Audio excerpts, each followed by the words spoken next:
Very interesting to me that when cops use unnecessary force or do things that regular civilians won't get away with doing, they get paid leave or fired. Oh man, I can't believe I just got fired. Well, I'm sorry to hear that. Why did they fire you? I was having some problems at home and just couldn't keep up. Well, that sucks. But if it makes you feel any better, I just got fired too. Oh really? You seem like a responsible person. What did you do? Well, nothing too bad. I just used unnecessary force on some unarmed civilians and shot a few guys. But I didn't actually got fired. I'm on paid leave. It's almost like vacation. Oh yeah? Sucks to be you, I guess.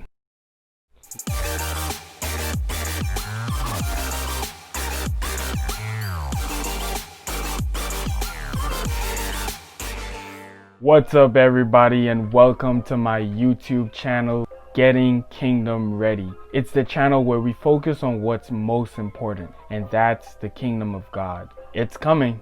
Are you ready? Let's get it.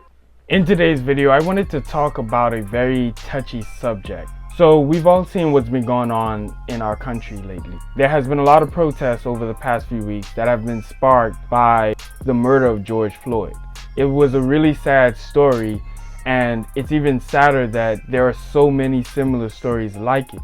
Now, a lot of people saw the video where George Floyd was murdered, and it's really sad to see. For some people, the first thought that comes to their mind when they see a video like that is, let me check this person's criminal history, and it really doesn't make sense. I believe that everyone has the right to be tried and prove their innocence.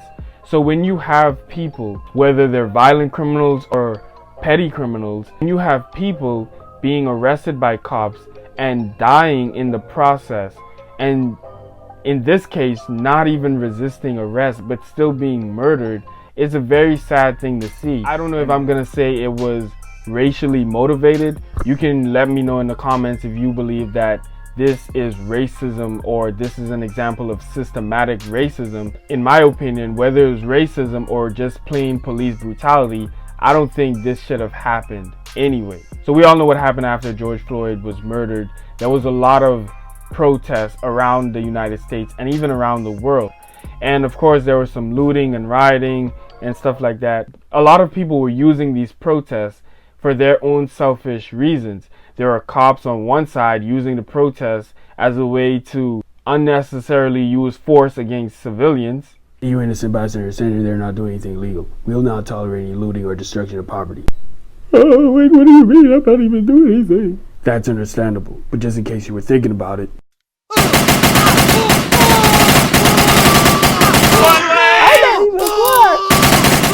And there were other people trying to use the protest to get free stuff. Man, justice for George Floyd, man. I get that, but this is a Walmart. Man, I'm here to protest against the racial injustice and systematic oppression of my people.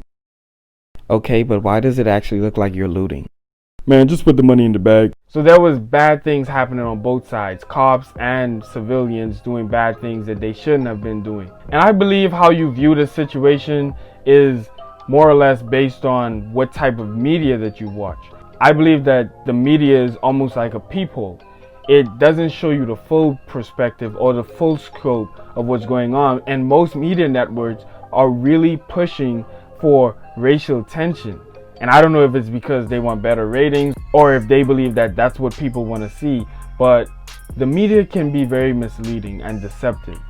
Now, I think that what we should try to do as human beings is try to understand each other, and that is what's going to limit the tension between different groups. Because to simply put it, humans are shaped by their experiences, and their perspective on life is sometimes based on their personal experiences. So when you have different people with different experiences and different perspectives, especially when some perspectives and views of certain people are very extreme, there can be tension between different groups. So I believe how we can limit that tension is by understanding each other. It's almost like if you're a teacher and a kid comes to you in class and tells you he's being bullied. Mrs. P, I wanted to tell you about Billy. He's been bullying me. What are you talking about? He's a really nice kid. He's always been nice to all the other students. Maybe you said something that rubbed him off the wrong way. I know, but Billy just hates me. He's even wearing a shirt that says I hate Timmy on it. I do hate Timmy. Look, Timmy, just stop pretending that everyone hates you. Maybe if you just came to class a little earlier and paid attention, no one would bully you. For a lot of people, it doesn't make sense that police will be targeting a certain group of people because of their skin color. A lot of people don't share that type of experience. So when they see people protesting against police brutality, they're really confused. In that case, I think you should try to understand the other person by listening to them. Maybe asking some questions. Hey, why are people protesting? Does racism still exist? Have you ever experienced racism before? Have you ever been harassed by a cop? I think these questions are important to ask, especially when there are people in our society that can answer yes to these types of questions. If you think about the gospel itself, in John 3 verse 16, it says that God so loved the world that he gave his only begotten son, that whosoever believe in him will not perish but have everlasting life. Here we see that God didn't just stay far away from us when he saw the mess that we were in, but instead he sent his beloved son into the world. And his son didn't just appear as a 33-year-old man and died on the cross, raised back 3 days later and went back to heaven. But instead, he still faced many of the trials and struggles that we face today. Just like it says in Hebrews chapter 4 verse 15, we do not have a priest that cannot empathize with our weaknesses, but was tempted in every way, but did not sin. So Jesus Christ himself came into the world to feel our pain and experience most of the things that we still experience in our life today. And I think that we should try to empathize with other people and share their experiences and try to see ourselves in them.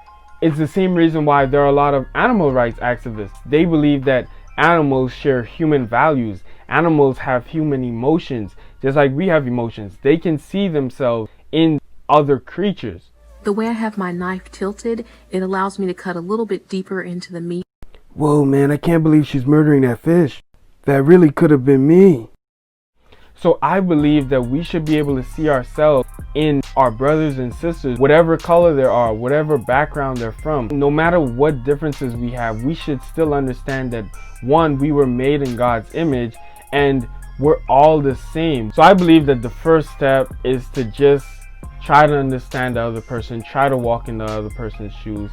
And I know you're probably not going to be as cool as Lil Dicky and wake up in a black man's body, but one way you can walk in someone else's shoes or try to see their perspective is just listening to them. Let them share their experiences with you and try to understand. Don't just look at the situation through your little peephole, but try to get other perspectives of the situation so you can understand what is going on in our society as a whole and not just what's going on in your very comfortable life. I'm going to end the video with the verse of the day, and it says, "He has told you, O man, what is good. And what does the Lord require of you? But to do justice, love kindness, and walk humbly with your God." Thank you so much for watching this video. If you liked the video, please leave a thumbs up, subscribe, turn on post notifications because I'm going to be posting more videos like this. If you have questions or any comments or any ideas for videos you want me to post or videos you would like to see, follow me on Instagram and DM me there. And I would like to hear your input and get some ideas from you guys.